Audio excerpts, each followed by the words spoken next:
இந்த சுருக்குமலை என்பது நாட்டுக்கும் நமது மீன்பிடித்துறைக்கும் பாதகமான ஒரு விடயம்.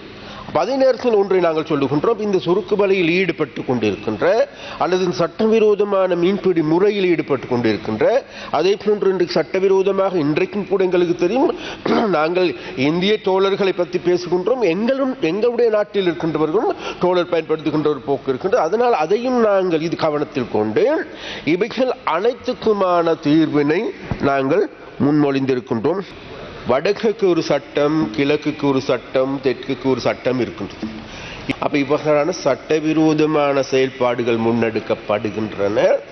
இருந்த போதிலும் கூட நாங்கள் இந்த பிரச்சனைகளுக்கு, ஏனென்றால் இதுதான் இவர்கள் காலமாக வாழ்ந்திருக்கின்ற விதம், வாழ்ந்திருக்கின்ற முறைமை. அப்ப அதனால் இந்த முறைமைகளை மாற்றி அவர்களுக்கு நல்லதோர் இந்த கடலிலே கடல் மீன்களை பிடிப்பது மாத்திரமல்ல, ஏனைய துறையில் ஏதாவது ஈடுபட முடியாதா, அல்லது ஏனைய இப்பொழுது ஆரம்பித்திருக்கின்ற இறால் உற்பத்தி அல்லது இறால் துறையை நாங்கள் நவீனமயமாக்க முடியாதா, நீங்க சொல்லுவது போன்று நண்டு உற்பத்தியை நவீனமயமாக்க முடியாதா, அதே போன்ற அட்டை பண்ணைகளை கூடுதலாக அபிவிருத்தி செய்ய முடியாதா, நவீன இடத்திற்கு கொண்டு செல்ல முடியாதா என்பது சம்பந்தமாக கூடுதலான பார்வை இப்போது இருக்கின்றது. அது சம்பந்தமாக இப்பொழுது மீனவர்களும் அது சம்பந்தமான கூடுதலான கவனத்தையும் செலுத்தியிருக்கின்றார்கள்.